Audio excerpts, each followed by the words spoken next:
దేవుడు సర్వ సృష్టికర్త అయిన దేవుడు ఏమంటున్నాడు అని అంటే, ఏ దేశంలో అయినా సరే కులము లేదు, మతం లేదు, ఏ భేదం లేదు, మానవులైన వారి కొరకు పాప పరిహారము నిమిత్తము రక్తాన్ని చిందించింది.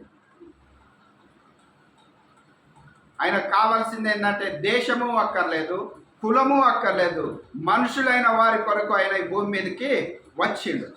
నువ్వు ఏ భాష మాట్లాడతావు అన్నది కూడా ఆయనకు అనవసరం. నశించిపోతున్న దాన్ని వెతికి రక్షించుటకైనా వచ్చిండు మనిషి కుమారుడుగా. మరి అలాంటి దేవుణ్ణి మన యొద్దుంచుకున్నప్పుడు మన దగ్గర ఏం కలిగి ఉండాలంటే, ప్రియమైన దేవుని బిడ్డలారా, ఈ వ్యక్తిలో మారు మనసు ఉంది, ఈ వ్యక్తి మారిండని మనం ఇన్ని సంవత్సరాల నుంచి గుడికి వెళ్తున్నాం, బడికి వెళ్తున్నాం, వస్తున్నాము, సమాజంలో తిరుగుతున్నాము, క్రైస్తవ కుటుంబంగా నివసిస్తున్నాము. ఈ వ్యక్తిలో మారు మనసు ఉందని చెప్పగలుగుతామా? మన కుటుంబస్తులు చెప్పగలుగుతారా? మన సంఘస్థులు చెప్పగలుగుతారా? మన సేవకులు చెప్పగలుగుతారా? మన విశ్వాసులు చెప్పగలుగుతారా? మన గ్రామస్తులు చెప్పగలుగుతారా? లేదా మన కుటుంబంలో ఉన్న కన్న బిడ్డలైనా చెప్పగలుగుతారా? ప్రియమైన దేవుని బిడ్డలారా, దేవుడు కోరుకుంటున్నాడు. ఈరోజు నిన్ను నన్ను ఒకటే కోరుకుంటున్నాడు. జాలర్లను పిలిచిండు, రండి నిన్ను మిమ్మల్ని మనసును బట్టి జాలరుగా చేస్తాననేటానికి వాళ్ళకున్న సమస్యమును ఆ సముద్రము తీరమున వలలు పడవలన్నిటిని విడిచిపెట్టి యేసుప్రభుని పట్టించి యేసుప్రభుని ఒక మాట కూడా అడగలేదు.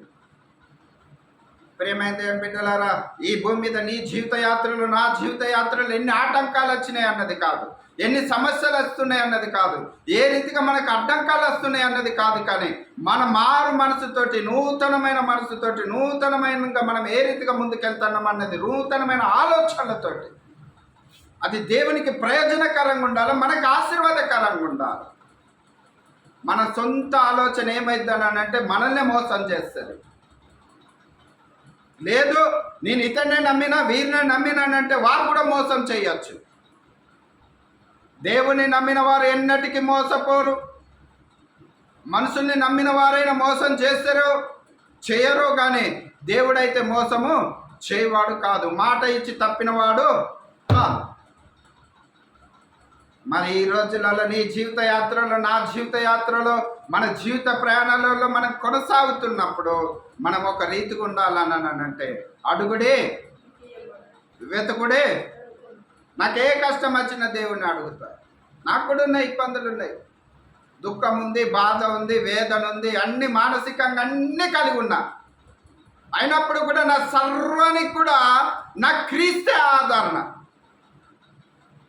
ఒంటరిగా మొరబెట్టుకుంటా, ఎవరికి చెప్పుకోవాలి? మానవులకు చెప్పుకుంటే అవమానపరుస్తాడు, హేళన చేస్తాడు, చిన్న చూపు చేస్తాడు, చులకన చేస్తాడు. దేవుడు ఇదే చేయని ఎన్నో కుటుంబాలని లేవనెత్తిండి ఈ చేయి ద్వారా. ఆరిపోయే దీపాలు కూడా ఆర్పిండు దేవుడు. మరి నాకు దేవుడు ఆర్పే దీపాలని వెలిగించిన దేవుడు మరి నా కుటుంబం విషయంలో, నా విషయంలో కూడా ఎందుకు వెలిగించాడు? ఇప్పుడు ఏమి కావాలి అని అంటే, నాకు నిరీక్షణ కావాలి. నా కుటుంబాలు అన్నీ సక్రమంగా జరిగినాయి అనుకో, నేను గర్విష్ఠుడైతేనేమో,